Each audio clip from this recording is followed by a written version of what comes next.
person you are most afraid of right now is not your boss. It is not the colleague who carries themselves like the room was built for them, not the person who once rejected you, not the figure whose approval you have been quietly chasing for longer than you want to admit. The person you are most afraid of is the version of yourself that you are not yet living as. The version that speaks when silence would be easier. The version that refuses to contract when someone enters the room with power and noise, and the unspoken expectation that everyone else will become smaller in their presence. The version that has learned, somewhere in the long and imperfect process of becoming, that being afraid and moving forward are not opposites. They are companions. You have been waiting for that version of yourself for a long time. You have been waiting for the right moment, the right circumstances, the right sensation in your chest that signals that you are finally ready to live without the weight of other people's judgment pressing down on every decision you make. But readiness does not arrive the way you are expecting it to. It does not appear before the difficult conversation. It does not show up before the decision that genuinely matters. It emerges, when it emerges at all, in the middle of the very thing you were afraid to begin. And more often than not, it arrives precisely because you began before you felt ready. This is what almost no one tells you about fear. Fear is not always a warning that you should turn around. More often, fear is a signal that you are standing at the exact threshold you most need to cross. The nervousness you feel before an honest conversation is not evidence that the conversation is a mistake. The discomfort that rises before you take a genuine risk is not proof that the risk should be avoided. The tightening in your chest when you consider asking for what you actually need is not your instincts telling you to stay quiet. It is your nervous system registering that something important is happening here. And important things are supposed to produce some level of friction. Think carefully about the last time you stayed silent when you had something real to say. Think about the last time you nodded in agreement while every honest part of you was pointing in the opposite direction. Think about the most recent moment when someone entered the room with authority or confidence, or the casual certainty of a person who expects to be accommodated, and something inside you simply contracted. You became smaller without any deliberate decision. You began monitoring your words. You started editing yourself before you had even spoken. Not because they had done anything yet. Not because they had given you any real reason, but because you had already reached a conclusion, somewhere below the level of conscious thought, that they were standing on higher ground than you. That conclusion happens fast. It operates beneath deliberate awareness. It is a response your nervous system has been trained to produce through years of small experiences that quietly taught you, one situation at a time, that certain people carry the power to define your value, and that the most effective protection available to you is to make yourself as agreeable as possible before the situation demands anything more difficult from you. But here is what is true about every single person who has ever occupied that position in your mind.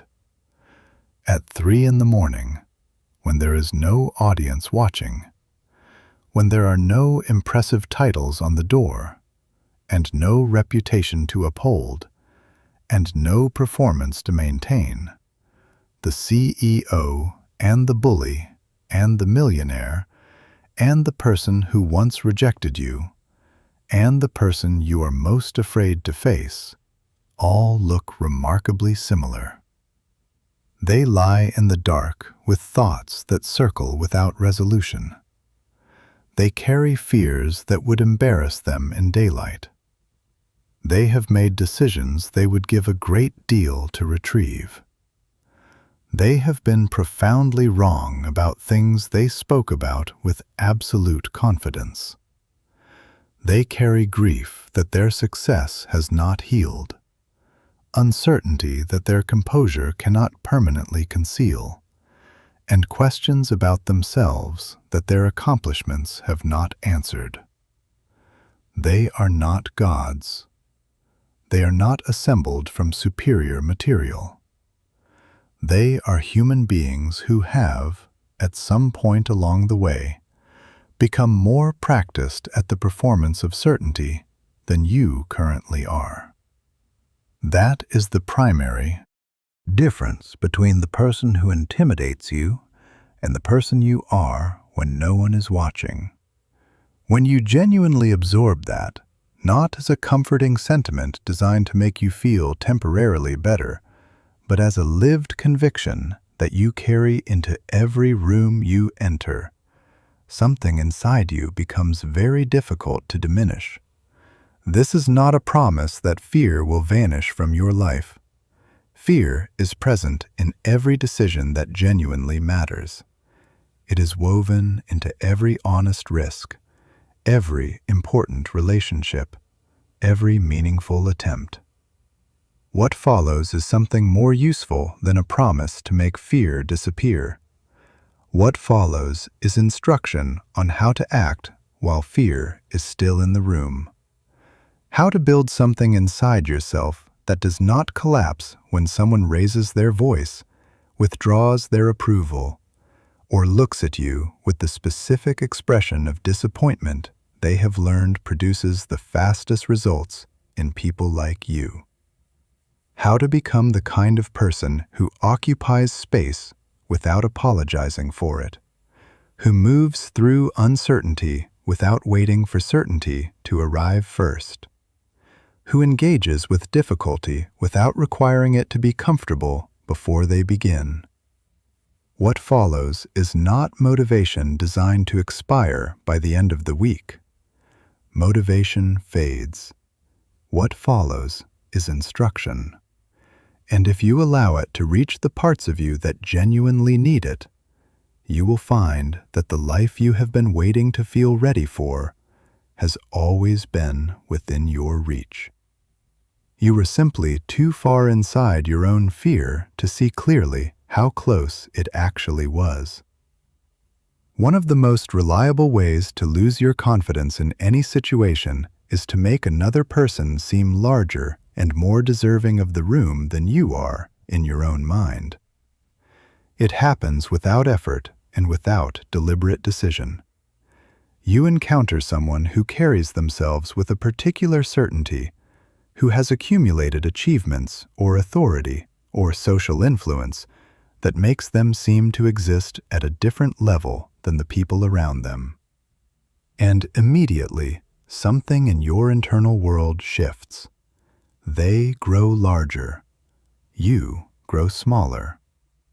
The gap between you and them, which existed nowhere except in your own imagination, begins to feel like a physical reality you are somehow obligated to honor.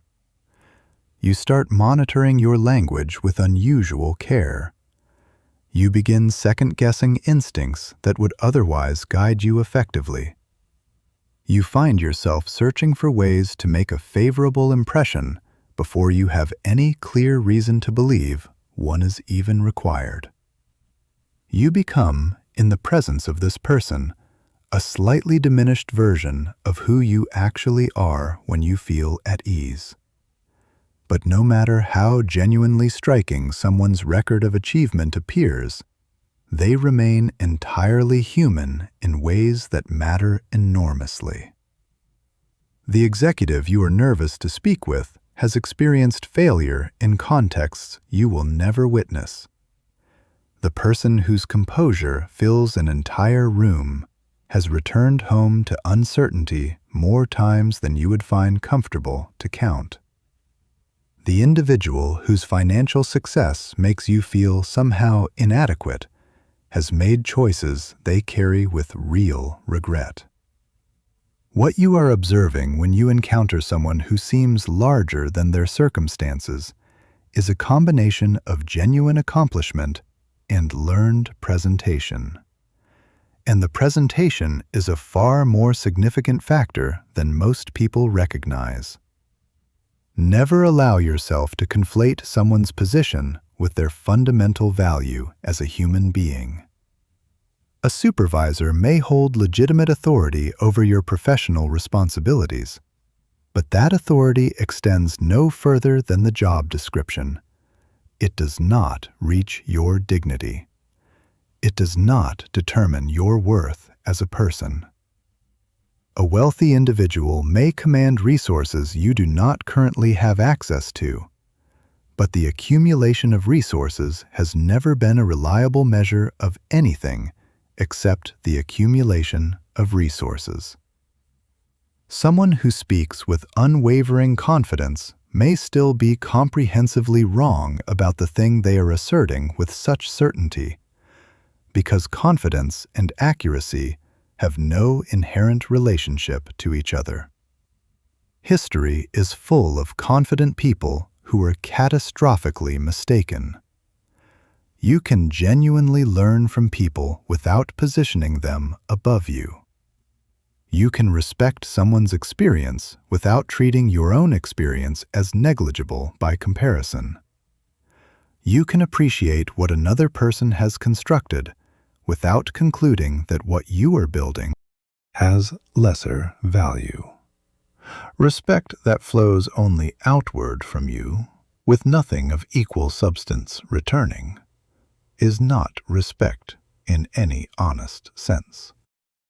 It is deference born from fear, and fear-based deference teaches the person receiving it that they should expect it, which reinforces precisely the dynamic you are attempting to escape. The moment you stop constructing giants out of the ordinary human beings around you, those people lose the particular power they held only inside your imagination. They retain whatever actual authority their position legitimately grants them, but they lose the capacity to make you feel insufficient simply by existing in the same space as you, because you are no longer surrendering that power to them before the interaction even begins. Do not try to replace a sense of inferiority with manufactured superiority. Manufactured feelings are unstable and require constant maintenance. They collapse under real pressure when you most need them to hold. What you are after is something quieter and considerably more durable. The honest recognition that you are on equal ground, not because your circumstances are identical, but because your humanity is. That equality is not something you have to earn or deserve. It is already present. You only need to stop working so hard to argue yourself out of it every time someone walks into the room carrying the appearance of more. There is a particular variety of fear that operates more quietly than the fear of powerful people, but causes equivalent damage over time. It is the sustained need to be understood, validated, and approved of by nearly everyone whose path crosses yours. You want the people around you to make sense of your choices. You want them to honor the limits you have established for yourself. You want them to recognize what you contribute and to confirm that the way you are moving through the world is acceptable. These desires are not pathological. Connection and recognition matter to human beings at a genuine level. But when your inner peace becomes contingent on receiving them consistently, you gradually transfer authority over your own life to the assembled opinions of everyone around you. Someone expresses disappointment, and you find yourself reconsidering a position you knew was right. Someone applies criticism, and you begin questioning a judgment that had been serving you well. Someone implies they might withdraw from your life, and you discover yourself prepared to sacrifice something genuinely true about yourself in order to keep them comfortable. You begin shaping yourself according to the preferences of others, rather than according to your own developing understanding of what you actually need and who you actually are. The truth you must internalize is this: certain people will misread you regardless of how carefully or thoughtfully you articulate yourself. Some will object to your limits precisely because they profited from your previous lack of them.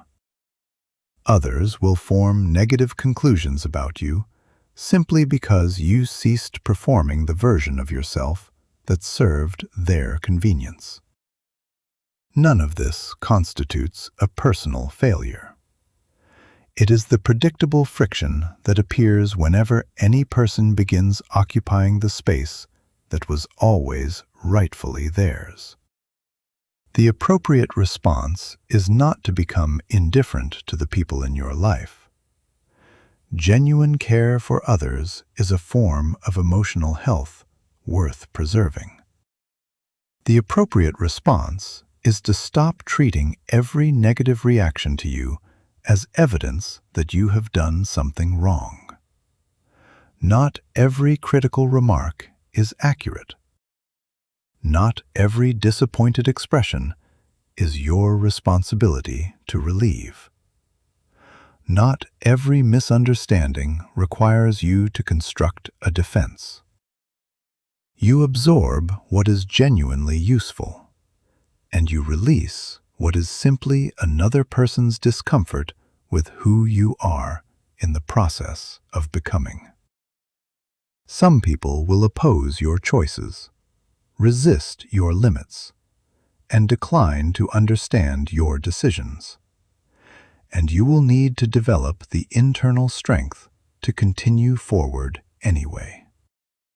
That capacity is not selfishness. It is the minimum requirement for a life that genuinely belongs to you, rather than to the comfort of everyone around you. Respect people. Learn from them when they have something genuinely worth learning. But never position anyone so far above yourself that their opinion becomes the primary filter through which you experience your own value. You were here before their approval arrived. You will be here if it is ever withdrawn. Build from that foundation. It is more solid than you have been treating it. There is something else you need to understand about the way other people are constructed in your imagination. The version of someone that makes you nervous is almost never the complete picture.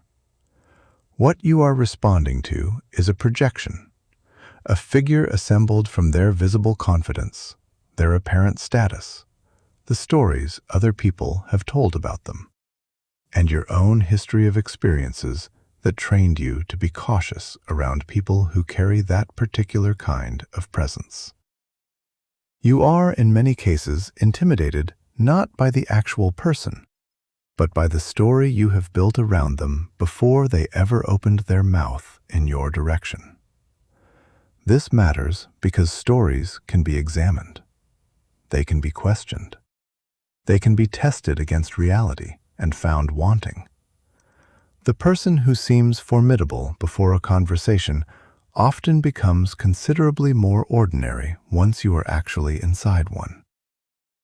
The executive who seemed unreachable becomes, upon engagement, someone trying to solve the same kinds of problems you are trying to solve, under a different set of pressures than the ones you carry. The authority figure who felt like a verdict waiting to be delivered becomes, in direct exchange, another person navigating the particular uncertainties of their own position. Not always. Some people are genuinely difficult. But far more often than your anxiety predicts, the gap between who someone appears to be from a distance and who they are in actual conversation is substantial. You have also likely noticed that the people who seem most at ease in social situations, most comfortable in rooms where the stakes feel high, are not people who have somehow eliminated fear from their experience. They are people who have been in enough rooms, had enough conversations, survived enough moments where they were uncertain and still spoke, that the process has become more familiar. Familiarity reduces the threat response. You are not encountering a fundamentally different kind of person when you meet someone who moves through the world with apparent ease. You are encountering someone who has accumulated more practice than you in the specific situations that still feel foreign to you. That gap is closable. It closes through the same process that created it: repetition, experience, and the gradual accumulation of evidence that the thing you were afraid of did not actually destroy you. The other piece of this that is essential to hold on to is the truth about criticism. You will be criticized. Not by everyone, not about everything, but by some people about some of your choices, some of the time. This is not a problem to be solved. It is a feature of living an actual life rather than a carefully managed version of one. People who never encounter criticism are people who never attempt anything that matters enough to warrant it. The goal is not to reach a state where no one criticizes you. The goal is to develop the capacity to receive criticism without immediately treating it as a verdict on your fundamental worth. Some criticism will be accurate.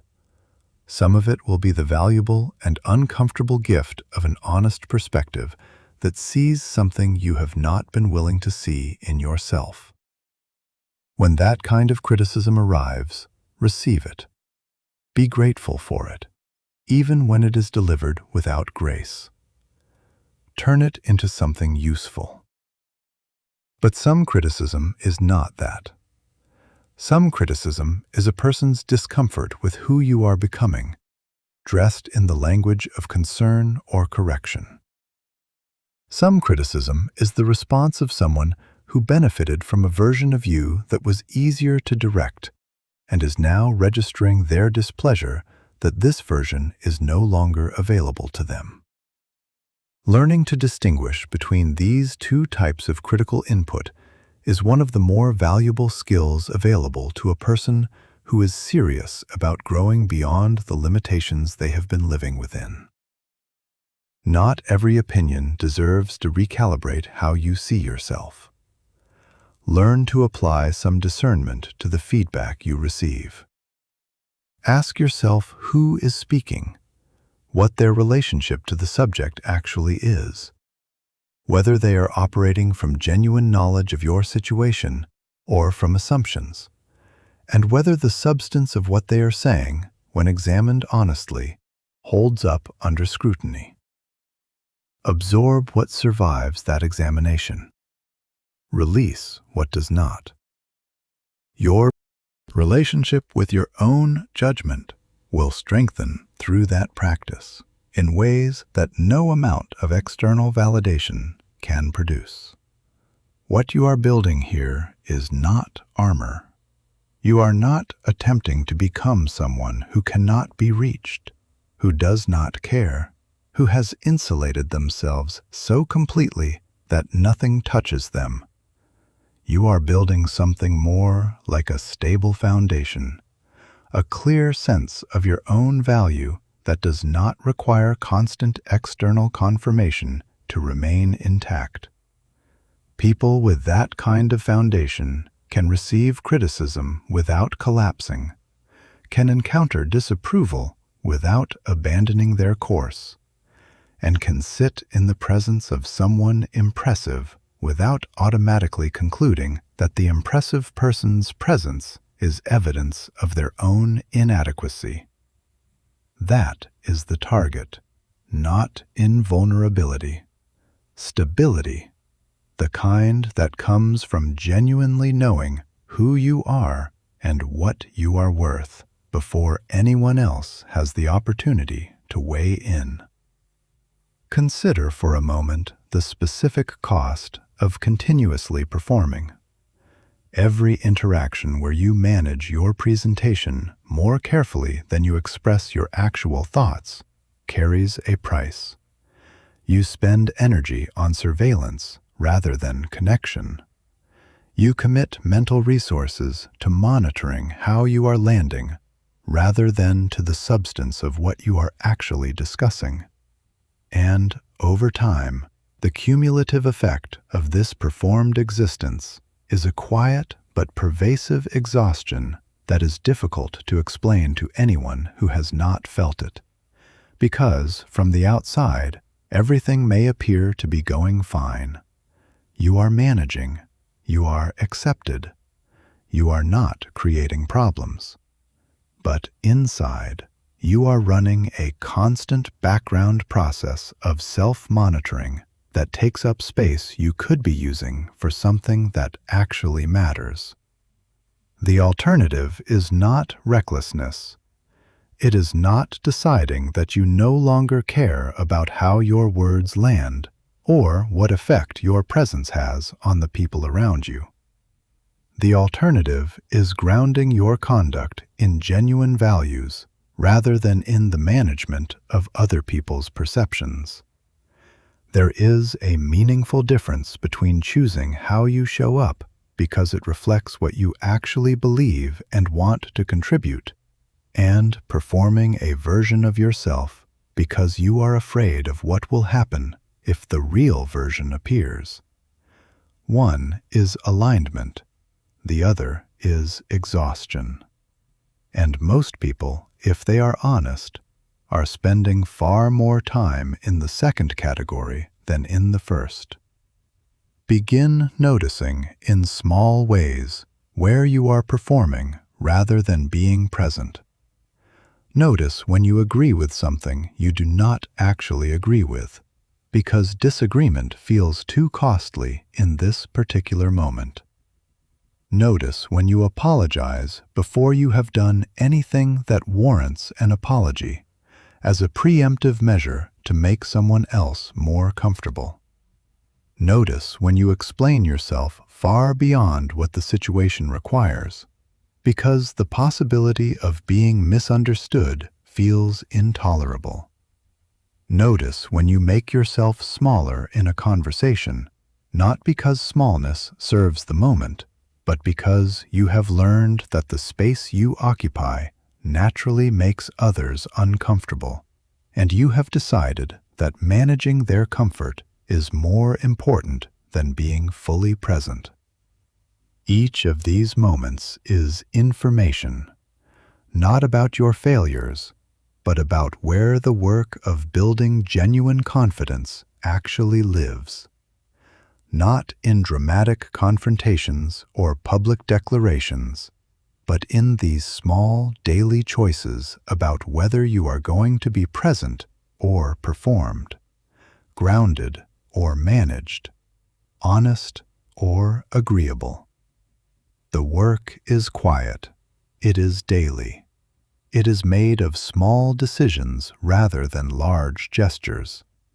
And it is the most important work available to you, because it is the work of becoming someone you can actually trust with your own life. This is the beginning, not of a temporary shift in how you feel about yourself, but of a permanent change in what you are willing to ask of yourself and of the people around you.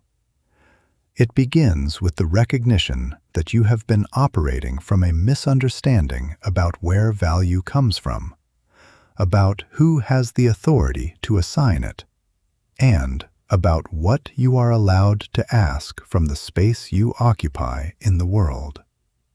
It continues with the daily, imperfect, sometimes uncomfortable practice of acting as though that recognition were true, even when fear is arguing the opposite.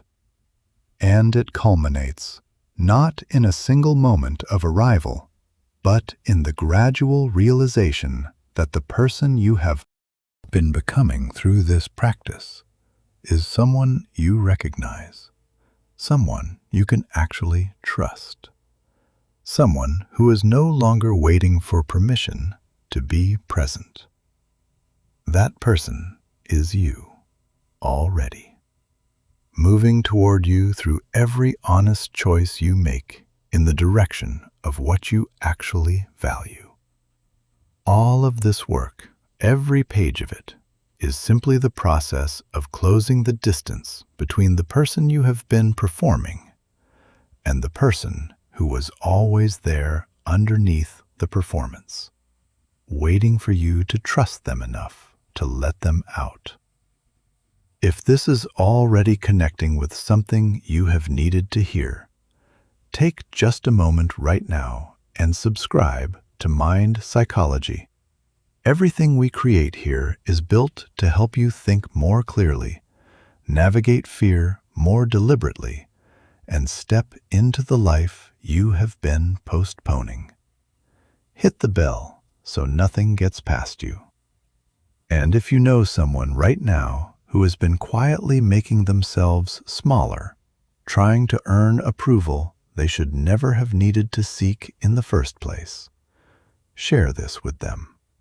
Sometimes the most meaningful thing you can do for another person is simply get the right words in front of them at the moment those words can actually reach them. Now, let us continue. Most difficulties are considerably more frightening inside your mind than they ever become when you actually engage with them. A situation surfaces, something genuinely workable, something that has a clear, available step attached to it.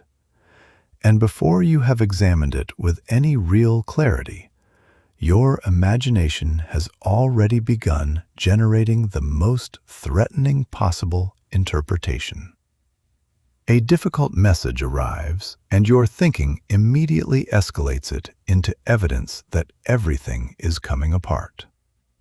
You make a single error and begin constructing a narrative in which your entire future has been compromised by it. Someone falls silent around you, and you decide, without any supporting evidence, that their silence is the quiet before something catastrophic.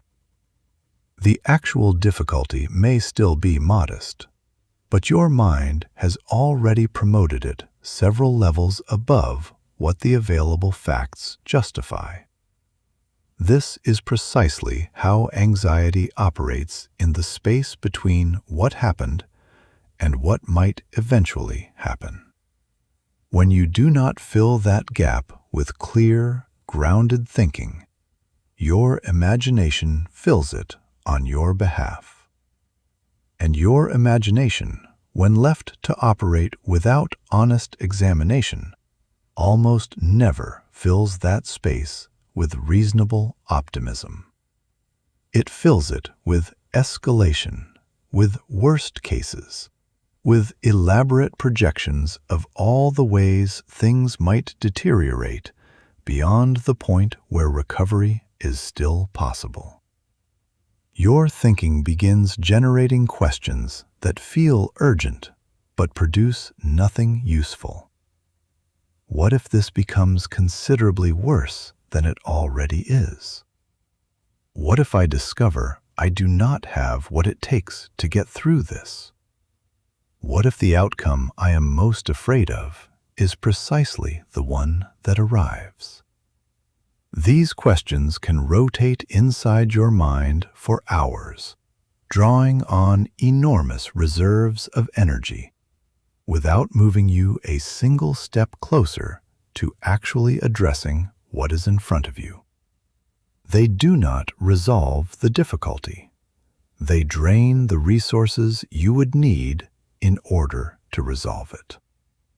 When a genuine problem materializes, the most productive response available to you is to bring your attention back to what is actually real in this moment. Not what might become real if 5 unlikely things happen to align over the coming months. What is genuinely real today? Perhaps what the situation requires is a single phone call you have been avoiding. Perhaps it is gathering information you currently lack. Perhaps it is having a conversation you have been postponing indefinitely, or acknowledging a mistake and addressing it directly before it becomes something larger through neglect. Perhaps, for right now, all that is required is to sit honestly with what you know and wait with enough patience to develop a clearer picture of what the situation actually needs from you. Most difficulties become substantially more manageable when you stop staring at the entire distance between where you are and where you need to be, and focus only on the immediate ground in front of your feet. There is something equally essential to understand about the habit of avoidance. Postponing a problem does not protect you from it. Avoidance extends the active lifespan of a problem while simultaneously making it more forbidding in your imagination. Every day you delay the conversation that needs to happen. Every day you leave the message without a response. Every day you pretend the situation will resolve itself without your engagement. Your imagination is given another full day to expand what it has already been building. It does not leave the problem where you left it. It develops it further. It adds new layers of anticipated difficulty and invents new possible catastrophes that did not exist in the original situation. Fear, when left unaddressed, does not remain where you found it. It grows. But the moment you turn toward what you have been walking around, something critical shifts in your relationship with the situation. Even when the problem is genuinely difficult, even when the conversation you need to have is uncomfortable and the outcome is not yet clear, at least you are now engaging with something that actually exists in the real world rather than in the theater of your own anxiety. Real things can be addressed through real action. The disasters your imagination constructed cannot. Action restores a sense of agency that no amount of reassurance can adequately replace. When you make the call you have been dreading for days, when you address the situation you have been circling without entering, when you take even one honest step toward the problem rather than another step away from it, you send your nervous system a message it genuinely needs to receive. It says, "I am not without resources here. I can engage with this. Even if I cannot resolve everything today, I can do something that matters." And that small demonstration, as modest as it might appear from the outside, is often sufficient to begin dismantling the elaborate structure of dread that your imagination constructed in the absence of any real engagement.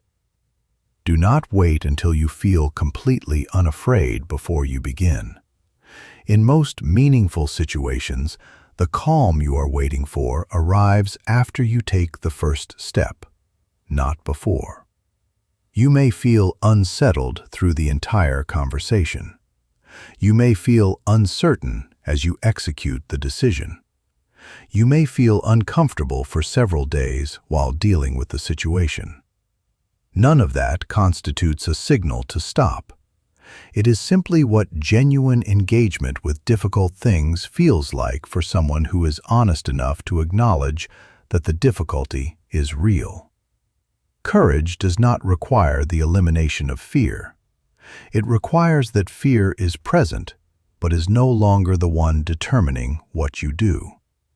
Begin replacing the internal message of, "I hope nothing goes wrong," with something substantially more honest and more powerful. When something goes wrong, I will address it. That reorientation is not a trivial change in phrasing. It represents a fundamentally different relationship with uncertainty. It places your trust not in the world's cooperation, but in your own capacity to respond to whatever the world produces. And that is the actual foundation on which lasting confidence is constructed. Not the expectation of favorable conditions, but the certainty of your own response, regardless of what conditions arrive. Most of what you have feared in your past has already passed. The situations that once seemed unbearable are now memories you navigate without significant difficulty. The conversations you believed you could not survive were eventually navigated, imperfectly perhaps, but navigated. This is evidence that your imagination systematically overestimates both the permanence and the power of the difficulties it generates. It is evidence your mind conveniently forgets to reference when the next difficulty arrives. Return to it deliberately. Your record of surviving things that once seemed unsurvivable is considerably longer than you typically give it credit for being. When a difficulty appears, do not allow it days and weeks of uninterrupted space inside your thinking. Look at it honestly. Distinguish between what is genuinely real and what is projection. Then, take the next available step. The faster you turn toward reality, the less time fear has to convert something manageable into something monstrous. A significant portion of the anxiety that moves through your experience on any given day does not originate from what is currently happening. It originates from what you have concluded will probably happen. Your mind invents a future problem. Your body then responds as though that future has already fully arrived in the present. You rehearse tomorrow's difficult conversation tonight by living through its worst possible version in your imagination before a single word has actually been exchanged. You carry next week's meeting through the preceding days as a heavy and ongoing burden rather than a scheduled event that will begin and end. You imagine making a request and already feel the particular sensation of a rejection that has not occurred. You consider attempting something new and immediately experience the embarrassment of a failure that exists entirely in your projection of what might happen. Nothing has materialized yet, but you are already suffering from it as though it had. This pattern, the habit of inhabiting painful scenarios before they take shape, is among the most exhausting things available to a human mind. You commit enormous mental and emotional resources to events that may never come to pass, and even if they do, they will rarely come to pass in precisely the form your imagination constructed for them. You replay versions of what someone might say, how badly things might unfold, how exposed you might feel when it goes wrong. And you revisit these projections with enough frequency that your nervous system begins treating them as established fact rather than speculation about an uncertain future. There is a distinction worth holding with some care: the meaningful difference between genuine preparation and fear rehearsal. Preparation acknowledges that the future contains uncertainty and responds by developing thoughtful readiness for what might come. Fear rehearsal concludes that the worst available outcome is essentially inevitable and responds by experiencing it repeatedly in advance. Preparation generates useful movement. Fear rehearsal produces a kind of paralysis that feels, from the inside, like careful thinking. When you notice your mind spiraling toward catastrophic territory, try returning to a single, honest statement. I do not yet know what will happen. That sentence is more grounding than it initially appears. You genuinely do not know that the conversation will become the conflict you are imagining. You do not know that the situation will evolve the way your anxiety is describing it. You are attempting to predict something that has not yet occurred, and fear almost exclusively predicts the darkest version of what that something might become. But uncertainty does not contain only negative possibilities. It contains every possible outcome, including the ones where things unfold with more understanding than you expected, where the assistance you needed arrived from a direction you did not anticipate, where the situation you had been dreading revealed itself as considerably more manageable than your projection had suggested once you were actually inside it. Fear presents you with a narrow slice of the available future. The actual future is always larger, more varied, and more surprising than what fear will show you. There is also the mistaken belief that sustained worry provides some form of control over outcomes. Many people worry with unusual persistence because it feels, somehow, like genuine engagement with the future, as though imagining every possible problem offers some protection against being taken by surprise. But worry does not govern what happens next. It taxes the present without influencing the future. You can think about a difficulty for 6 hours, and the situation will unfold however it was going to unfold. You can construct 20 different scenarios in your mind, and reality will still arrive with something you did not fully anticipate, and a few things you never considered at all. When you catch yourself in the grip of fear rehearsal, bring your attention back to what is immediately in front of you. Ask honestly, is there something genuinely productive I can do right now? If there is, do it without delay. Prepare thoroughly for the meeting. Write down with precision what you want to communicate. Gather the information you are currently missing.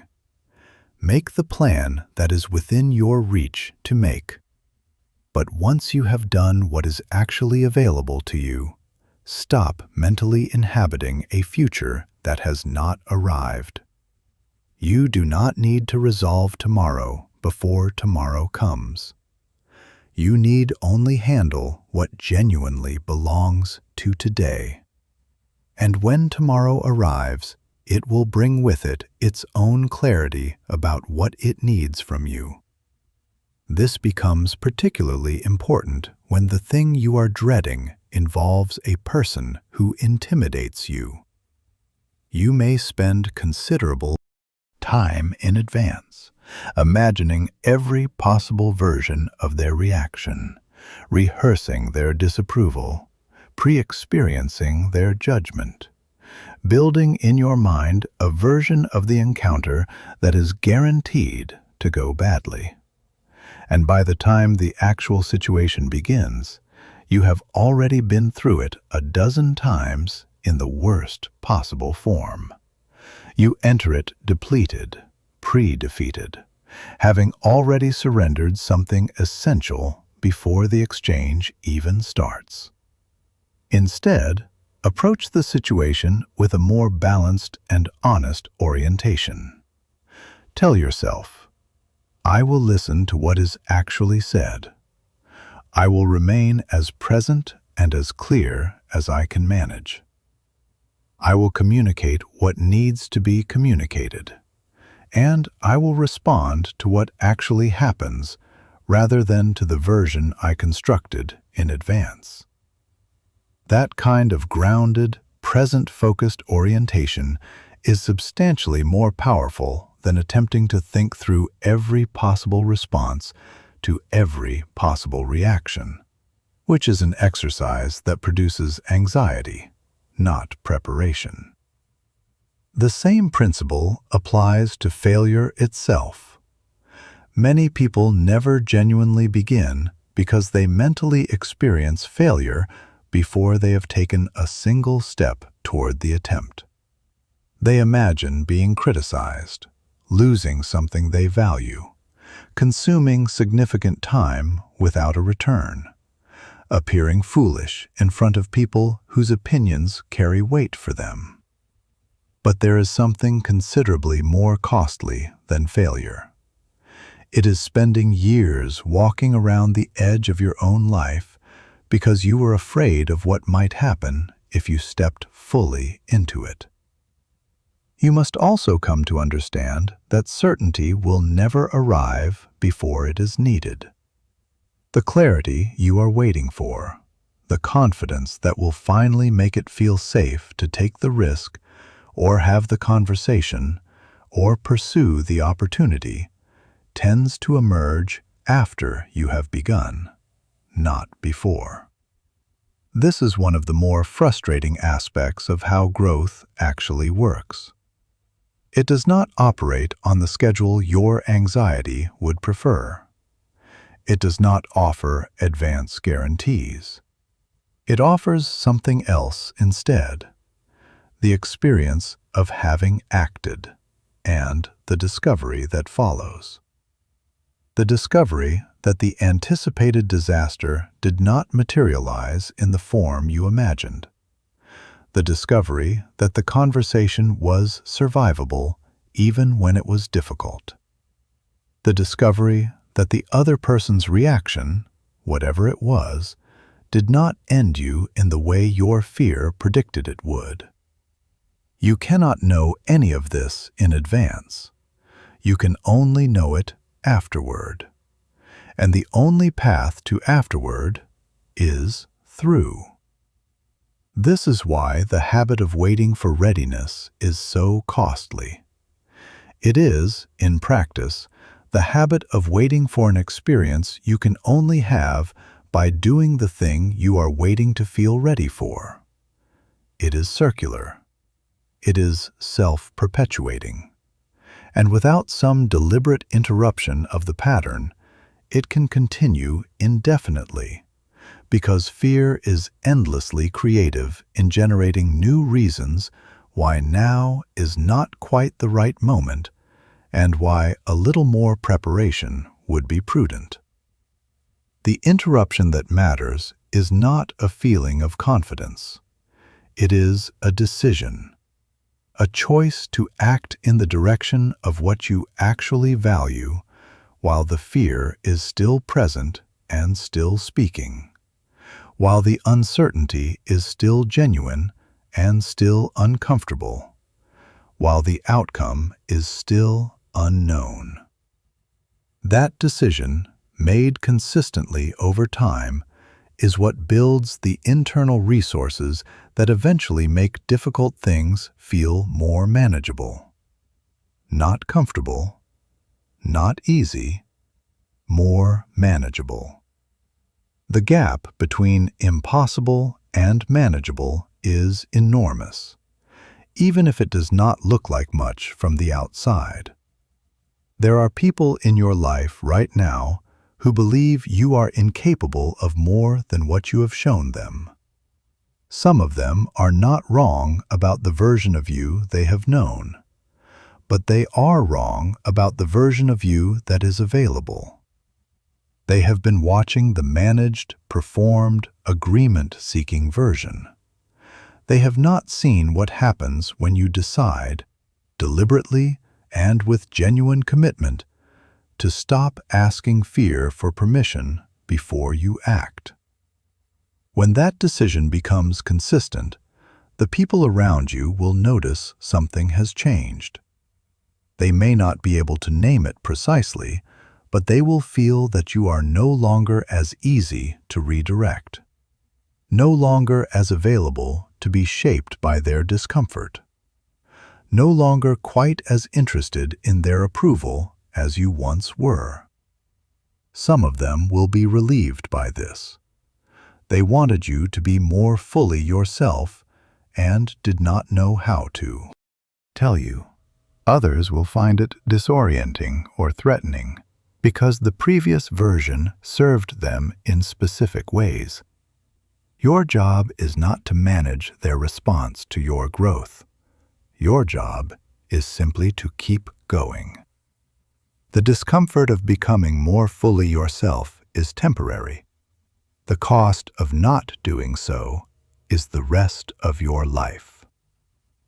Think about the conversations you have been postponing because the timing has never seemed right, because you have not yet found precisely the right words, because you were waiting until you felt less nervous, or more prepared, or more certain that the outcome would be acceptable. How long have those conversations been waiting? Weeks in some cases, months in others, years perhaps for some of the most important ones.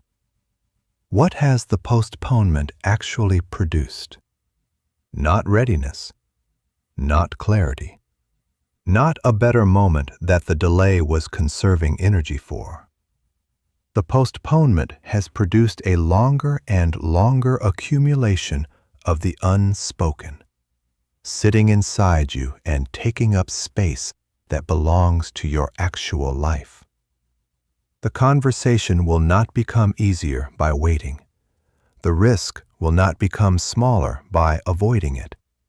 The opportunity will not remain available indefinitely while you complete your preparation for it. At some point, the only honest move is to begin. Not perfectly, not without nervousness, not with every possible contingency anticipated and accounted for. Just begin. You will never have complete certainty before taking any action that genuinely matters. Complete certainty is not available. It is not available to the most accomplished people you have ever admired, to the most experienced decision makers you can think of, or to anyone operating in a real world where the future is genuinely unknown. What is available is something more modest and more useful. Enough clarity to take the next step. Enough evidence to make a reasonable choice with what you currently have. And enough self-trust to act on that choice without requiring a guarantee about how it will resolve. That modest sufficiency is all that has ever been required. Not perfect information, not zero risk, not complete immunity to the possibility of error. Just enough. And enough for most of the situations that matter in your actual life is achievable far sooner than fear suggests it will be. Think about how much time you have already spent waiting for enough to arrive. Enough confidence, enough certainty, enough preparation, enough readiness. how much of that time was genuinely necessary preparation, and how much of it was simply fear doing what fear does, which is generating new requirements at precisely the pace at which the old ones are being met.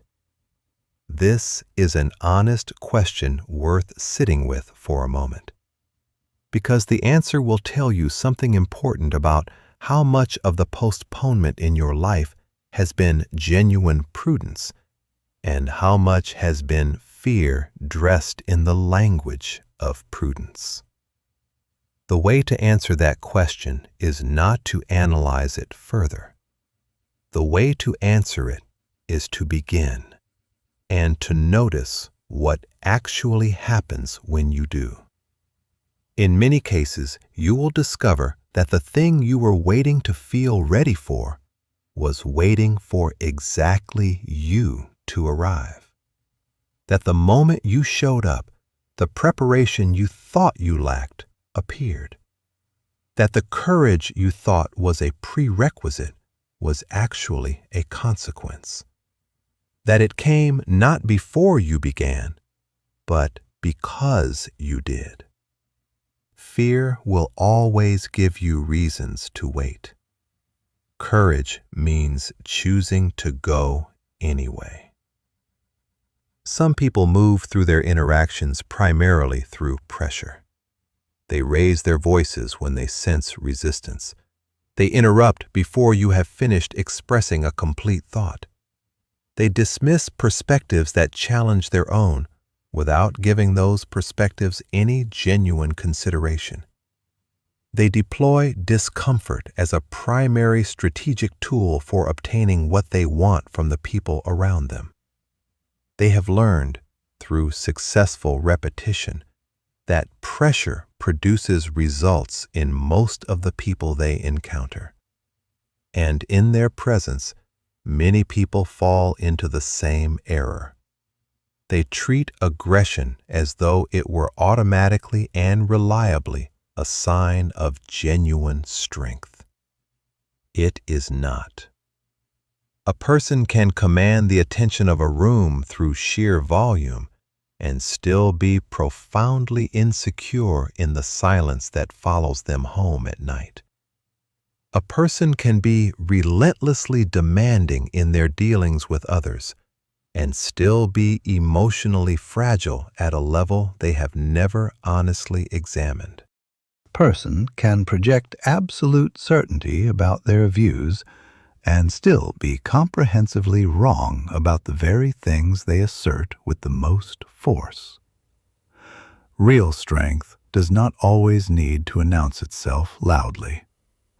In most situations, the most composed individual present, not the most forceful one, holds the greatest actual authority over the direction events take. Composure is not passivity. It is concentrated control expressed in a form that does not require noise to make its presence felt. When someone becomes aggressive in their engagement with you, your first responsibility is not to formulate an impressive counter. Your first responsibility is to maintain authority over your own internal state. The moment someone's intensity pulls you into a reactive position, whether that reaction is anger, confusion, anxiety, or the urgent need to appease, they have effectively taken over the direction of the conversation. But if you can stay grounded, remain genuinely attentive, and choose your response deliberately rather than producing it automatically, you preserve something essential: your own clarity. And clarity in the middle of someone else's storm is more powerful than most people understand. This is not an argument for absorbing mistreatment without response. Composure is not the same thing as compliance. Patience is not permission for disrespect. You can remain entirely unrattled and simultaneously be completely clear about what you will and will not accept in your interactions with another person. You can communicate a firm and genuine limit at a measured volume without raising your voice to match theirs. You can decline something firmly without transforming the moment into a confrontation that exhausts both of you. You can hold a position without needing to make it a battle. The most effective responses to aggression are frequently the least theatrical ones. They are the responses that demonstrate clearly that the aggression has not produced its intended effect, that you have not been destabilized, that the pressure did not move you in the direction it was designed to move you. And that absence of movement removes the primary reward the behavior was pursuing. When aggression does not produce compliance, it has no remaining function. If someone applies pressure to obtain an immediate answer from you, you are not obligated to provide one on their timeline. You can communicate clearly that you will respond once you have had the time and space to think through the matter with appropriate care. If someone addresses you in a tone that is disrespectful, you can state plainly and without drama that you are prepared to continue the exchange when the tone changes.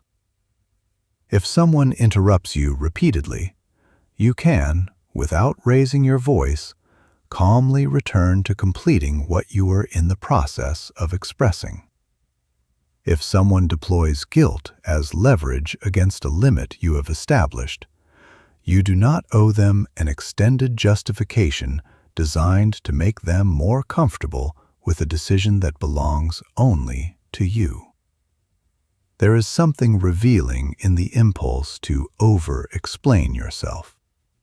When you feel genuine fear around disappointing someone, you tend to produce elaborate rationales for every choice you make, adding qualifications, revising your expressed position, working to make the other person feel comfortable with something that is actually your business and not theirs to approve.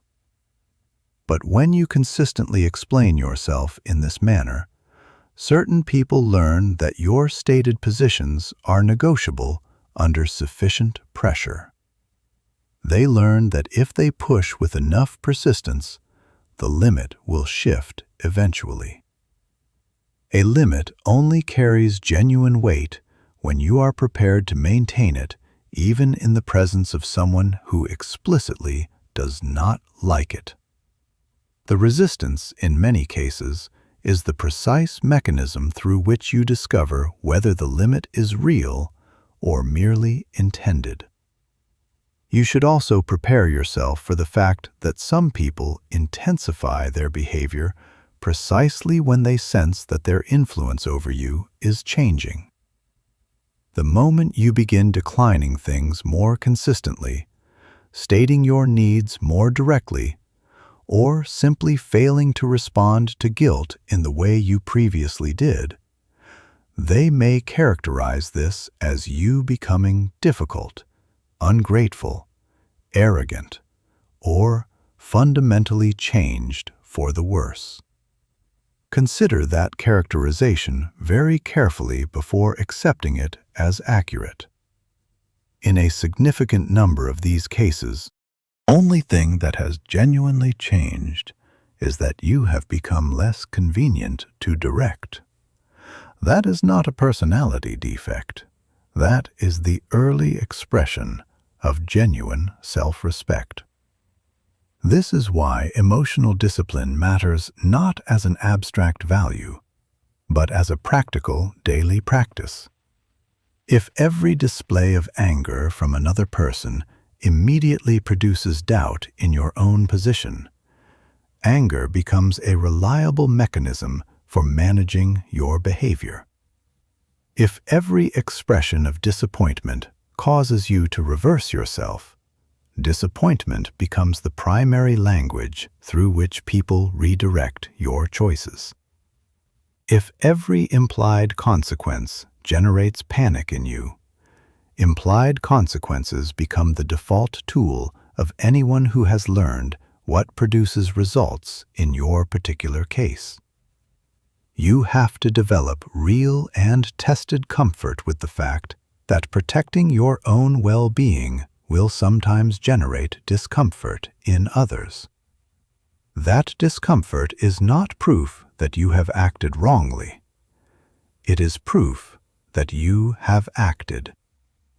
There will be situations where removing yourself from the conversation is the most intelligent available choice.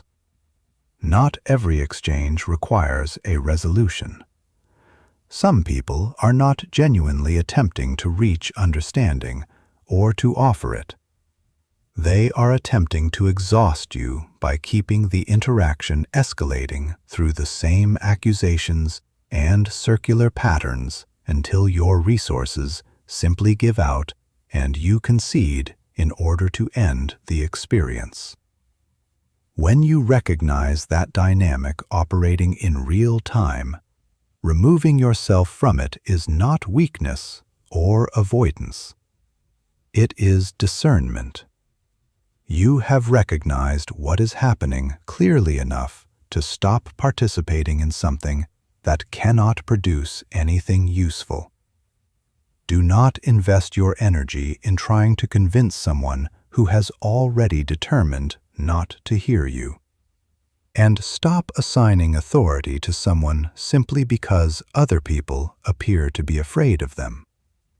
Perhaps when a particular person enters a space, the atmosphere in the room changes in a detectable way.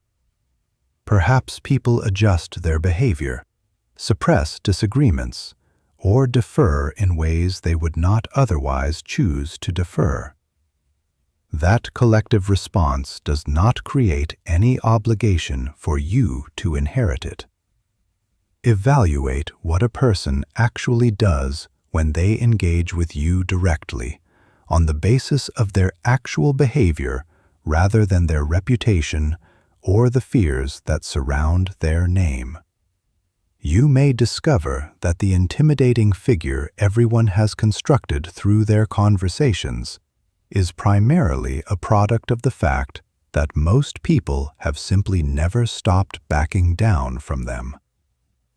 When you engage from a genuinely grounded and unimpressed position, you often find the actual person considerably less formidable than the story suggested. Now let us address the internal work that makes all of this sustainable over time, rather than a performance you can only maintain under ideal conditions.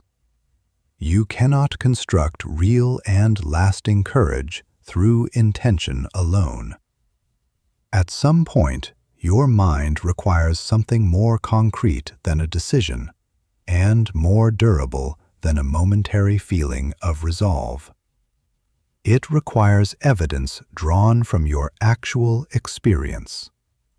Demonstrations from your own life that prove you can stay present with discomfort, navigate genuine uncertainty, address rejection without falling apart, and continue forward even when conditions are unfavorable and the outcome is not yet clear. This is the genuine mechanism through which confidence develops, not through the repeated assertion that you possess it, but through the repeated experience of functioning in situations where you were not certain you would. Every time you genuinely engage with something that activates fear in you, you provide your mind with new material to work with. You have the conversation you had been postponing for weeks, and afterward you discover that you are still present and fundamentally intact. You speak in a context that activated significant nervousness in you, and the nervousness did not prevent you from being heard or understood. You decline someone who is accustomed to applying pressure to obtain what they want, and you discover that their disappointment, while genuinely uncomfortable to witness and to be the cause of, is not the catastrophe your anxiety described. You make a challenging decision, carry the consequences of it honestly, and learn that your capacity to bear difficulty and remain functional is larger than you previously believed. These experiences carry substantial weight because confidence is built on evidence rather than on self-description. Consider someone who tells themselves regularly that they are strong while systematically avoiding every situation that would actually test that claim in a meaningful way. They sidestep the uncomfortable conversations, maintain a careful distance from the circumstances that produce the most anxiety in them, decline opportunities where failure is genuinely possible, and consistently select the most protected available path through every challenging situation. The internal monologue may sound confident, but the mind has very little actual proof to support what the internal monologue is saying. Every act of avoidance teaches the mind something it does not relinquish easily. I needed to escape that situation. The longer that lesson repeats itself, the more credible it becomes as a description of who you are and what you are capable of bearing. This is why avoidance feels helpful in the short term, but becomes increasingly costly over time. In the immediate moment, canceling something that produced significant anxiety feels like relief and reasonable self-care. Staying silent rather than speaking honestly feels like protection. Declining the opportunity, not making the call, not addressing the situation directly, all of it generates a temporary and genuine sense of relief. But each of those relief-producing avoidances tells your nervous system that the avoided situation was genuinely threatening to your survival. And fear grows stronger through that repeated confirmation. The path out of that pattern is not to immediately and dramatically place yourself in the most terrifying situation you can locate. That approach tends to produce overwhelm rather than growth. The path out is to build evidence incrementally through small and genuine acts of courage that stretch your current comfort without overwhelming you entirely. If speaking in front of other people generates significant anxiety in you, you do not need to begin in a large auditorium with hundreds of people watching. You can begin by contributing once in a small gathering, asking a question, offering a perspective that represents what you actually think rather than a version edited for safety. Saying something honest in a context where honesty feels slightly risky. If confrontation feels impossible, you do not need to begin with the most volatile or complex relationship in your life. You can begin by gently correcting a minor misunderstanding, communicating once, clearly and without excessive apology, when something genuinely does not work for you. Practicing a single refusal without following it with a lengthy justification designed to make the other person feel better about your decision. If making decisions without consulting everyone around you produces anxiety, you can practice making smaller choices independently and observing what actually happens afterward. Most of the time, what happens is considerably less consequential than the anxiety suggested it would be. Small, genuine acts of courage accumulate over time. Your mind keeps records of them even when you are not consciously tracking the process. Each time you choose engagement over avoidance, each time you do the thing you were afraid to do and discover that you survived it without the losses your anxiety predicted, you add another piece of evidence to a growing body of experience that directly contradicts what fear has been claiming about your limits. Eventually, the internal story begins to change. You stop experiencing yourself primarily as someone who needs to escape or avoid difficult situations, and you begin recognizing yourself as someone who has engaged with difficult situations before and remained intact and functional afterward. You should also actively work to remember the evidence you already have from your own past. Many people chronically underestimate their own resilience because they tend to remember their failures and moments of difficulty with considerable clarity, while allowing the recoveries and the returns to fade from ready memory. Think carefully and honestly about your own history. There were very likely moments when you genuinely believed that what was happening to you was more than you could bear. Maybe you experienced a significant and unexpected loss. Maybe something you had invested genuine hope in came apart in a way you had not anticipated. Maybe you made a serious error in front of people whose opinions carried real weight for you. At the time, the experience may have felt enormous and possibly permanent in its consequences. But you are still here. You adapted. You found a different way forward. You continued building even when you were building something different from what you had planned.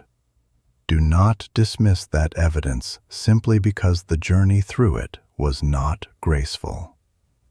Courage does not require you to handle difficult things beautifully. Sometimes courage is messy and imperfect and uncomfortable the entire way through. Sometimes your voice is unsteady while you say what needs to be said. Sometimes your hands are not entirely still while you do what you committed to do. Sometimes you need genuine time to recover before you are ready to take the next step. All of it still counts.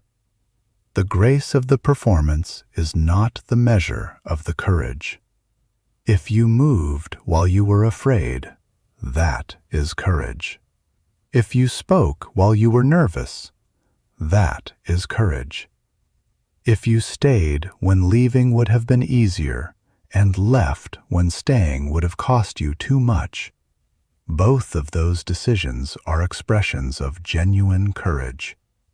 If you tried again after failing, that is courage.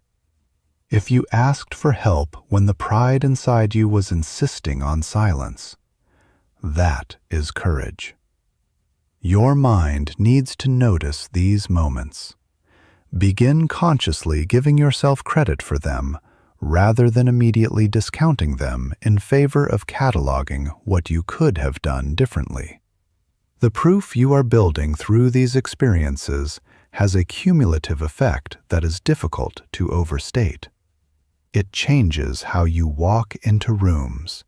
It changes how you approach conversations that carry real stakes. It changes your relationship with uncertainty and with failure, and with the opinions of people who once held enormous power over your sense of your own worth. The evidence does not guarantee that nothing will go wrong. It guarantees something more valuable, that when things go wrong, which they will, you will not be meeting the difficulty as someone who has never survived anything hard before. This is also the point at which you need to genuinely examine your relationship with your own judgment. Many people have developed a habit of consulting others before making almost any decision that carries real stakes. They gather 5 opinions before making a choice that is genuinely theirs to make. They defer to everyone available before trusting the one perspective that actually has the most complete information about the situation, their own. And over time, through that repeated practice of deferring, they become genuinely less certain of their own judgment, not because their judgment has deteriorated, but because it has been chronically underused. Judgment, like any other capacity, atrophies without practice. Begin making small decisions independently. Choose something without first seeking approval from everyone in range. Trust your own reasoning when your reasoning is based on honest evaluation. Accept that you will sometimes reach the wrong conclusion. When that happens, extract what there is to learn from it and continue. The discovery that you can be wrong and recover, that a bad decision is not a permanent verdict on your capacity to decide, is itself a crucial piece of evidence in the collection you are building. Everyone you consider capable of genuine confidence has made decisions that turned out to be wrong. Everyone. The difference is that confident people do not treat one wrong decision as proof that they should never trust themselves again. They treat it as information. Information about their process, their assumptions, their timing, or their execution. They use it to recalibrate, and they continue. Your relationship with your own mistakes matters enormously to how your confidence develops over time. If you treat every error as evidence of fundamental inadequacy, you will eventually stop attempting things where errors are possible, which means you will stop attempting things that matter. But if you can look at a mistake honestly, acknowledge what it reveals, make the repair that is available to make, and continue, the mistake becomes a contribution to your development rather than an obstacle to it. That reorientation is not a refusal to take errors seriously. It is a refusal to allow errors to determine your identity or your future. Think carefully also about the evidence you are not giving yourself credit for carrying. There are people in your life who have witnessed you doing difficult things and who carry that evidence of your capacity even when you cannot access it yourself. There are moments in your past where you did exactly what needed to be done in a situation that required genuine courage, and then moved on without registering what that demonstrated about who you are and what you are capable of. Begin looking for those moments deliberately, not to inflate your self-image, but to provide your mind with a more accurate picture of what you have actually already survived and accomplished. The story fear tells about you is not the complete story. It is a curated selection of your most challenging moments, presented without context and without the evidence of how those moments eventually resolved. The complete story is considerably more complex and considerably more encouraging than the version fear tends to offer. You are building something. It takes time, and it takes consistent effort, and it takes the willingness to engage with discomfort before the discomfort is comfortable, which by definition means engaging with it before you feel ready. But what you are building is real. Every genuine act of courage you complete, however small it appears from the outside, is a real and durable contribution to the internal architecture that makes the next thing possible. You are not the same person you were a year ago. you will not be the same person a year from now. The question that actually matters is whether the changes you are making are moving you toward the person you are capable of being, or away from that person and deeper into the comfortable management of the life you currently have.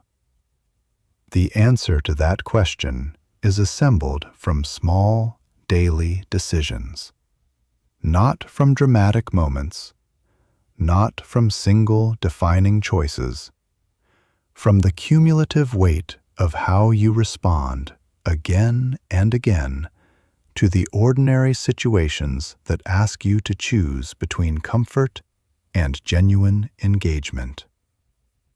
There is a specific kind of strength that is rarely discussed, but is perhaps the most useful kind available. The strength to remain honest about what you do not know. Many people, when they are uncertain, perform confidence. They have learned that uncertainty makes them appear weak in the eyes of others, and so they cover it with an assurance they do not actually feel. But performed confidence is costly. It requires constant maintenance. It prevents genuine learning, because learning requires admitting that your current understanding is incomplete. And it cuts you off from the specific kind of help that is only available to people who are honest about what they need. Real confidence does not require the elimination of uncertainty. Real confidence can say, clearly and without apology, that it does not have every answer yet, and that it is working on developing them. That honesty is not weakness. It is the expression of a genuine relationship with your own actual experience, rather than with the experience you think you should be having. Honest uncertainty, expressed from a stable foundation, is more compelling than performed certainty to the people whose understanding actually matters. The people worth speaking honestly with are the ones who can receive honest uncertainty without treating it as permanent inadequacy. And cultivating the habit of genuine honesty about your actual state, including your uncertainty, your confusion, and your incomplete understanding, is part of building the internal infrastructure that makes lasting confidence possible. This is worth emphasizing because much of what is described as confidence in the culture around you is performance. It is the carefully managed presentation of certainty. But the people who seem most genuinely grounded, the ones who make you feel in their presence that you could be more honest and more yourself, are typically not performing certainty. They are simply not afraid of what their honest uncertainty reveals about them. They have made a kind of peace with being incomplete, developing, and genuinely unknown in the ways that any person who is still growing must be. That peace is available to you. It is built through exactly the same process as every other form of genuine confidence.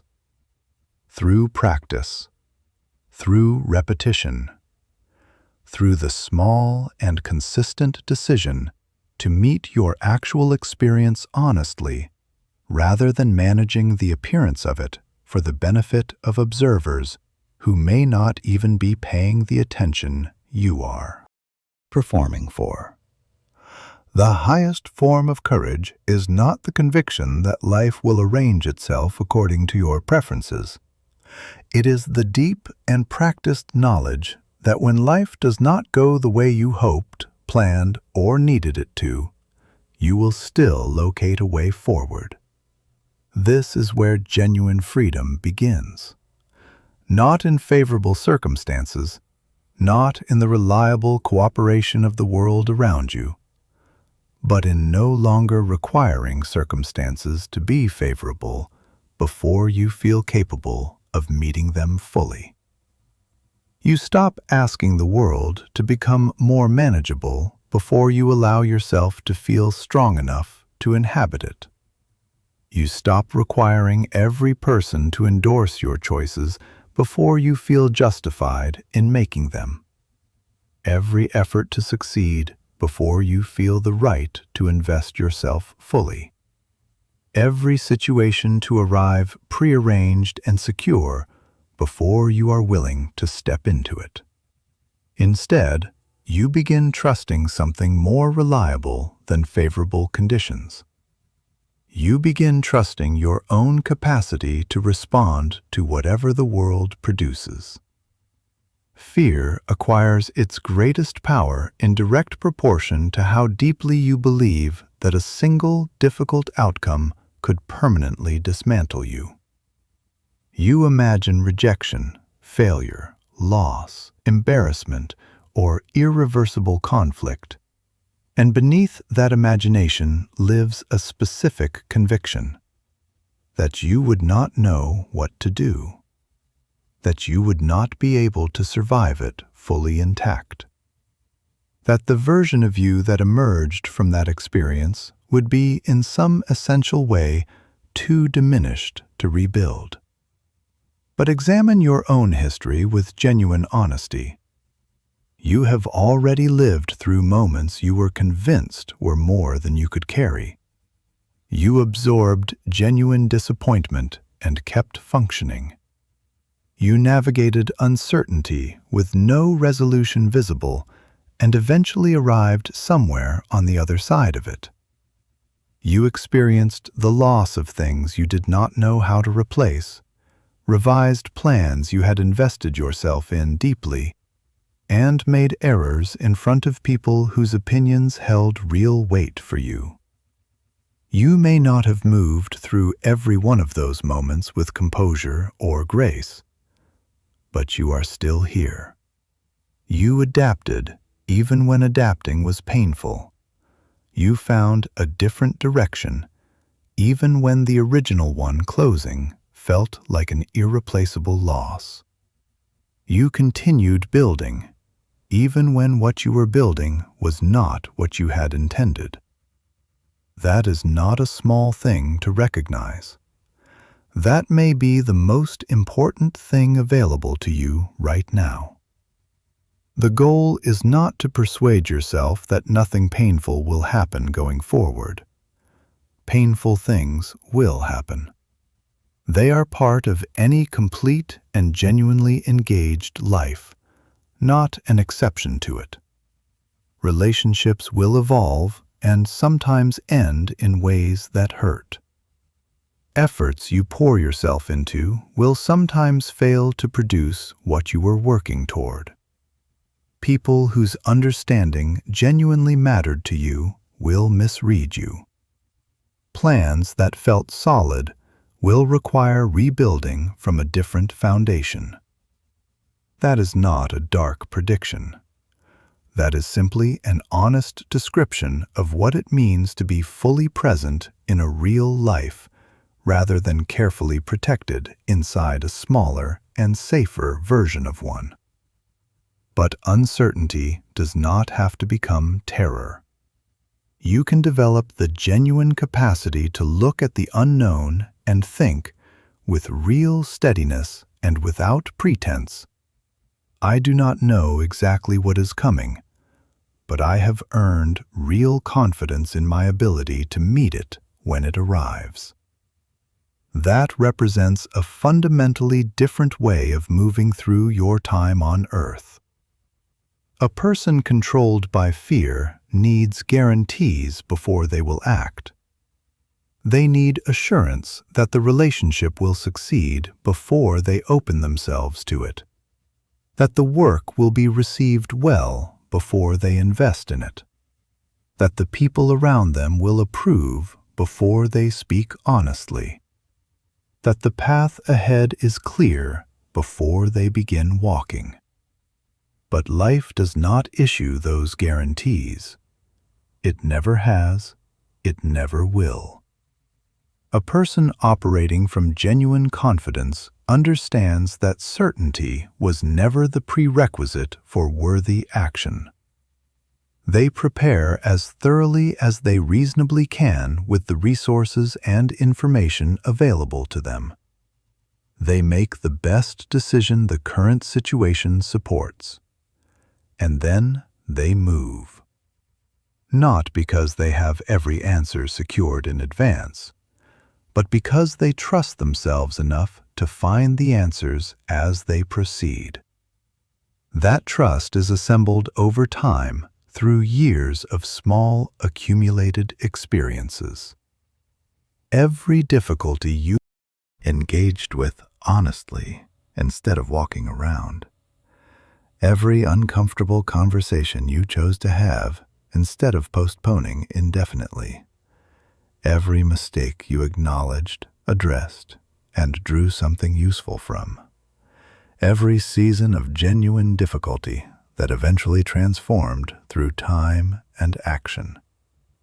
Even the experiences you wish had never come, even those contributed something real to your actual understanding of what you are capable of bearing and surviving. Think carefully about a period in your life when something ended and you believed, in those first terrible weeks, that you would never feel like yourself again. Everything reminded you of the loss. Your mind returned compulsively to the same images, the same moments, the same point where things changed and the path you were on disappeared. You genuinely could not picture yourself intact and moving and engaged with life on the other side of what you were experiencing. And then, gradually, through a process that felt nothing like healing from the inside, things changed. New patterns of daily life formed around the empty spaces. New connections appeared where you were not looking for them. Your attention began, cautiously at first, and then with more ease, to move elsewhere. The pain transformed into something you carried differently, something that no longer occupied the entire space available inside you. You did not emerge unchanged, but you emerged. You continued. You found what was available to find in the place where you landed. That is what human beings do. We adapt. We find. We continue. This may be the most fundamentally underappreciated capacity available to any person, and it is a capacity that belongs to you as certainly as it belongs to anyone else. Fear makes you forget this. Consistently and reliably, fear makes you forget the evidence of your own resilience, while simultaneously asking you to believe in the permanence of difficulty. This truth becomes especially significant in how you navigate your relationships with other people. When you genuinely believe, at the level where belief actually governs behavior, that you cannot survive someone's rejection or their decision to withdraw, you become very easy for them to direct. You tolerate treatment that diminishes you because ending the situation feels more frightening than continuing inside it. You stay silent about what genuinely matters to you because the risk of someone's displeasure feels like a threat you cannot afford to absorb. You agree with things you do not actually believe because disagreement seems to threaten something you have decided you cannot live without. But the moment you carry the real and honest knowledge that even if this person withdraws, you will find your way forward, your behavior in the relationship changes entirely. You become more truthful in what you express. You stop negotiating with your own dignity as though it were a bargaining chip. You stop pursuing people who keep demonstrating through their consistent actions that your presence is not something they value in any real way. You stop treating another person's approval as though it were a basic requirement for your continued functioning. This shift is not coldness. It is not indifference. It is the crucial difference between caring about someone from a position of genuine security and needing someone from a position of fear. Love given freely from security feels entirely different from love maintained through fear of loss. One enriches, the other constrains. A healthy connection should never require you to persistently abandon what is genuinely true about yourself as the ongoing price of another person's continued presence. If someone can remain in your life only while you are silent, compliant, and diminished, their presence is costing you something that no relationship should ever ask you to pay. Trust yourself enough to allow other people to make their own choices about whether and how they stay. If they choose to remain, let it be on the basis of genuine mutual respect, rather than your careful management of their comfort. If they choose to leave, allow yourself to grieve that honestly and completely, and then continue forward. You can care deeply about someone without making their presence the foundation of your entire sense of who you are. The same truth applies to how you understand failure when it comes. A professional setback is an event. It is not a permanent verdict on your capacity or your value. A relationship that ends is a loss. It is not proof that you are undeserving of connection. An opportunity that passes is a closed door. It is not evidence that every door will remain closed. A mistake made in front of others is a moment. It is not an identity you are now required to carry. Situations are events. They move. They change. They are not permanent definitions of who you are or what is available to you going forward. Pain has a particular ability to make the present feel permanent. When you are genuinely inside something hard, when the difficulty is immediate and real, it is almost impossible to accurately imagine yourself on the other side of it. The present pain takes up so much of the available space that the future becomes invisible from inside it. But nearly everything changes through time, through honest action, through learning, and through the simple fact that you are considerably more durable and more adaptable than your imagination tends to credit you with being when you are in the middle of the hardest moments. Strength is not stubbornness. There are people who remain in situations that are clearly and consistently wrong for them because they have confused endurance with courage and staying with strength. They continue forcing an approach that has demonstrably stopped working because revising it feels like admitting defeat. They refuse to seek help because they have decided that real strength means solving everything entirely alone. But wisdom is not weakness. Flexibility is not failure. When the road ahead is genuinely closed, finding another way through is competence, not surrender. When a plan has stopped serving the goal it was built to serve, revising it is intelligence, not weakness. When someone has consistently demonstrated through their repeated behavior that they cannot be trusted with a particular kind of access to your life, adjusting what you offer them is not cruelty. It is the honest application of what you have learned. You cannot govern every outcome. You cannot ensure that every person in your life chooses to stay. You cannot guarantee that every effort will land the way you intended, or that every situation will remain stable when you have invested in its stability. But you can always, regardless of what the circumstances are, control your next decision. You can control whether you speak what is true or perform what is safe. You can control whether you engage honestly or protect yourself behind distance. You can control whether you extract something useful from a difficult experience or simply allow it to accumulate as residual pain. You can control whether you ask for help when help would make a genuine difference. You can control whether you continue or stop. That is where your actual authority lives.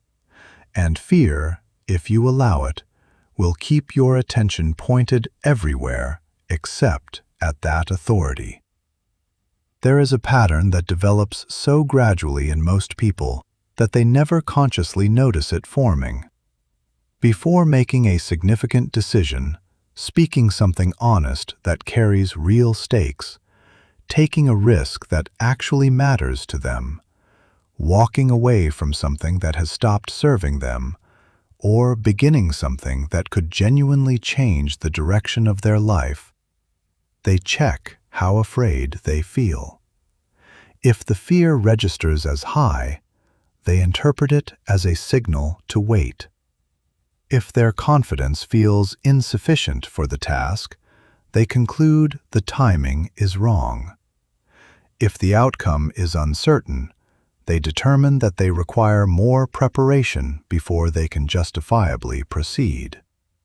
And over time, through this repeated process, fear becomes the authority that grants or withholds permission for the choices that shape their life. But fear was not designed to evaluate opportunity. Fear was designed to respond to perceived threat, and it cannot reliably distinguish between something that represents genuine danger and something that is simply unfamiliar and important. A new direction can produce fear. An honest conversation can produce fear. Setting and maintaining a genuine limit can produce fear. Being seen in a capacity that matters to you can produce fear. Changing what is not working can produce fear.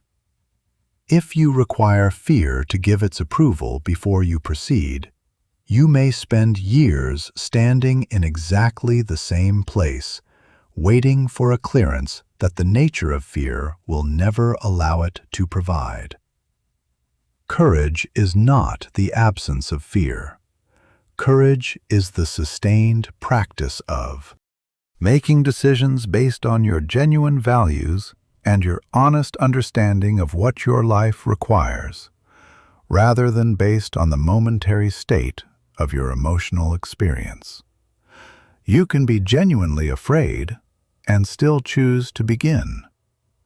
You can be genuinely uncertain and still choose to speak.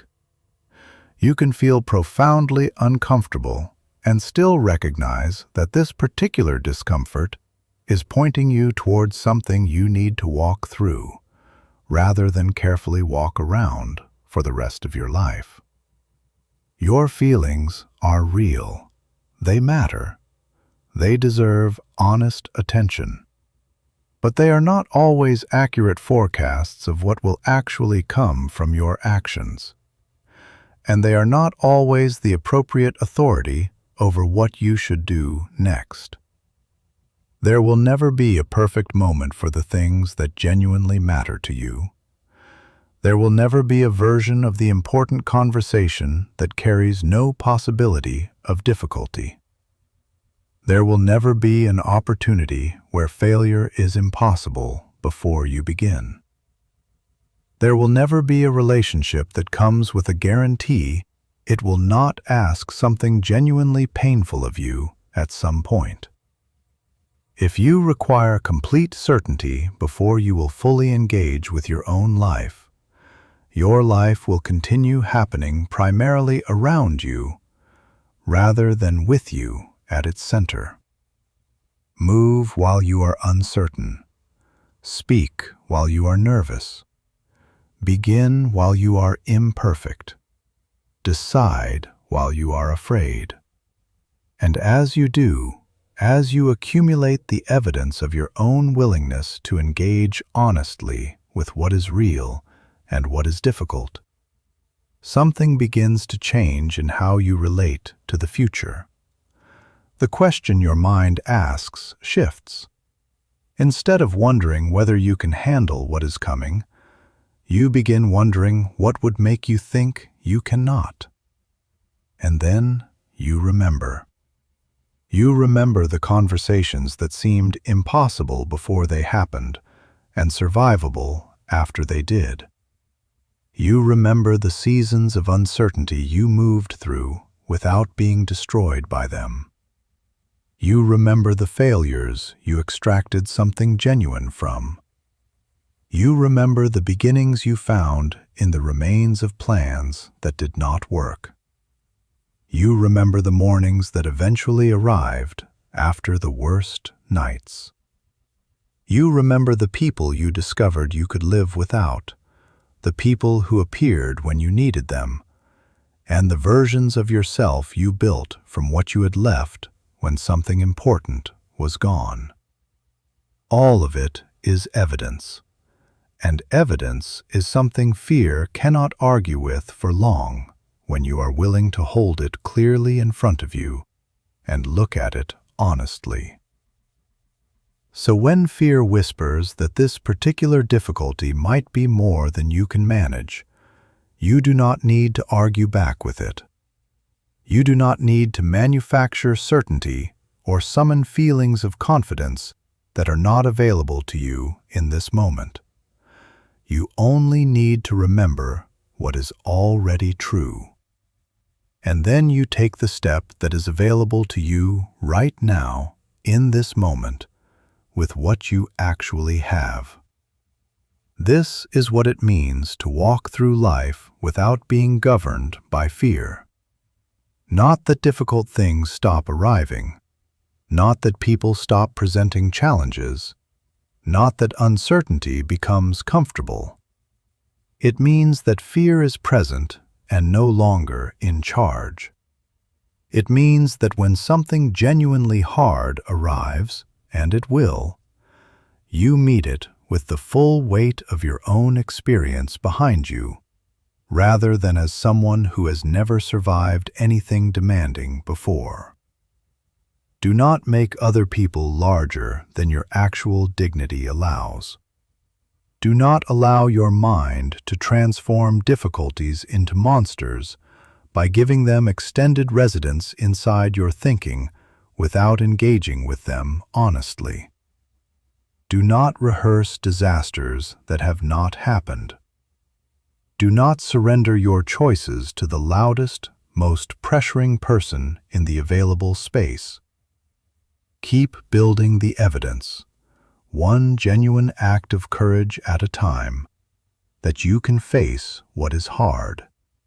And carry with you, everywhere you go, the simple and deeply earned belief that whatever arrives, you will handle it. Not without feeling it, not without difficulty, not without moments of genuine uncertainty about what comes next, but you will handle it, because you have handled things before, because you know how to find the next available step, even when the full path ahead is not yet visible, because you have learned, through everything you have already moved through, that difficult and impossible are not the same thing, and that the person walking toward whatever comes next is someone who has already proven, far more times than they remember to count, that they are enough for the moment when it arrives. There will still be days when your confidence feels low. There will still be mornings when the weight of uncertainty is heavy, and the familiar fears return in forms that feel new. There will still be situations where the old responses begin to surface before the new ones have had time to replace them. Do not treat those moments as evidence that you have failed to change.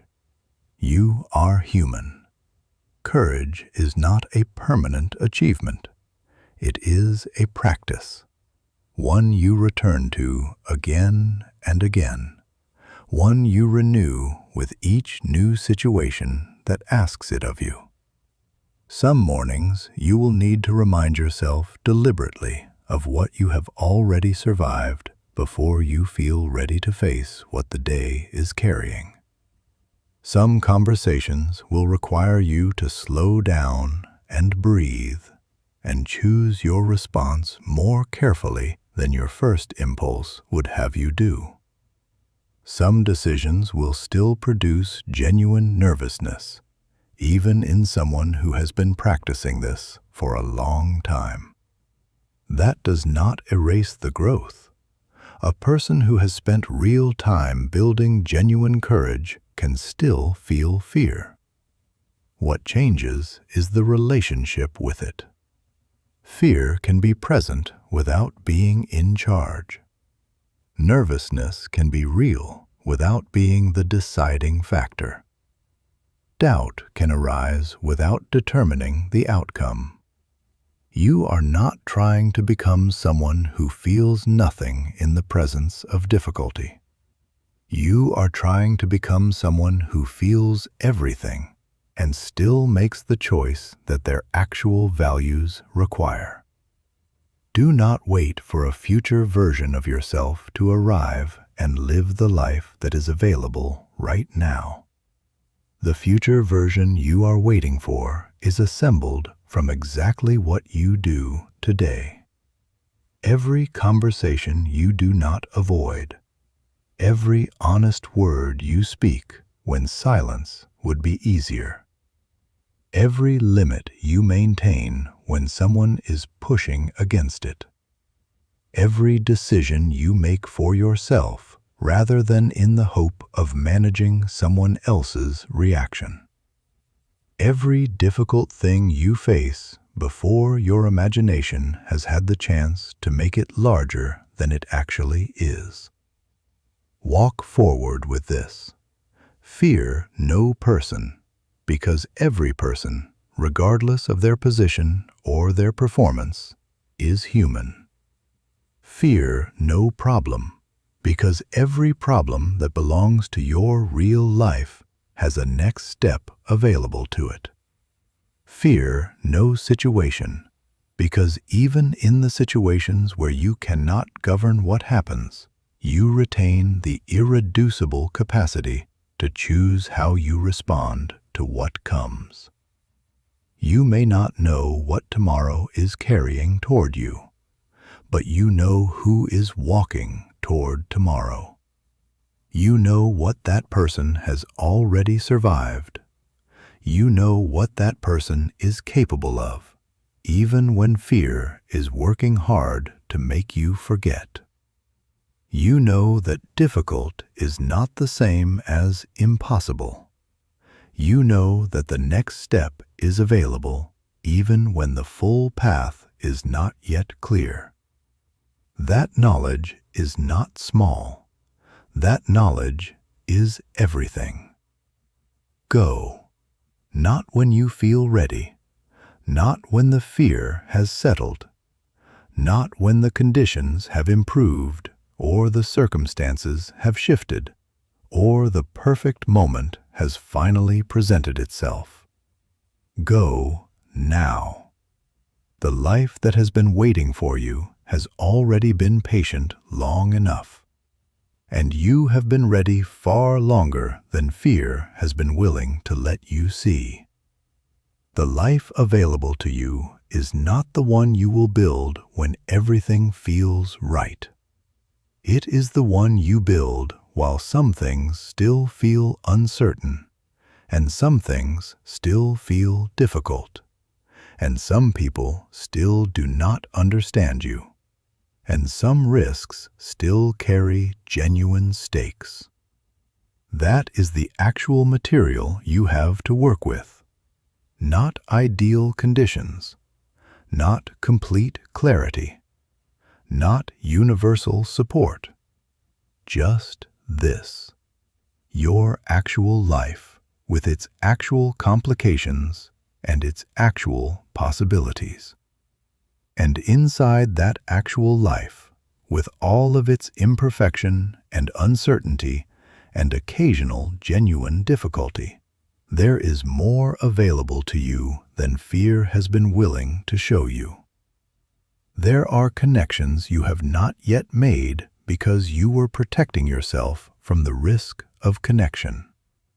There are contributions you have not yet offered because you were protecting yourself from the risk of being seen and judged. There are choices you have not yet made because you were protecting yourself from the discomfort of choosing and carrying the responsibility of that choice. There are versions of yourself that remain unlived because living them would have required the willingness to be uncomfortable, to be uncertain, to be seen in your actual state rather than your managed one. Those unlived versions are not gone. They are not behind you. They are simply waiting for you to stop asking fear whether it is safe to become them. It is not always going to be safe. Some things that are worth doing will be uncomfortable. Some choices that are right for you will disappoint other people. Some risks that are worth taking will not produce the outcome you were hoping for. Some conversations that need to happen will be difficult for everyone involved. This is not a reason to avoid them. This is the accurate description of what a genuinely engaged life looks like from the inside. Fear wants you to believe that safety is the highest available priority. Courage knows that a life organized entirely around safety is not actually a life. It is a waiting room. And the life you are waiting to feel safe enough to live is happening right now, outside the door, in exactly the form it always was. Uncertain, imperfect, full of real possibility and real risk, and completely available to anyone willing to step into it without waiting for the fear to lift first. The fear will not lift before you step in, but it will, over time and with practice, learn to step aside. That is the promise. Not that it goes away, that it steps aside, and that you, having chosen forward motion again and again in the presence of discomfort and uncertainty and genuine stakes, will have become, by the time that stepping aside happens, someone who no longer needs the fear to be absent in order to move. You already have everything required to begin. You have the next step. You have the willingness to take it, or you would not still be here. You have the evidence of a life already lived through difficult things and still continuing. And you have the capacity, which has always been there, even when fear worked hardest to hide it, to meet whatever arrives and respond to it as someone who has not been defeated yet and is not planning to start now. Begin again if you need to. Begin for the first time if that is where you are. But begin. The time for waiting is behind you. Take the next step. It is already waiting for you.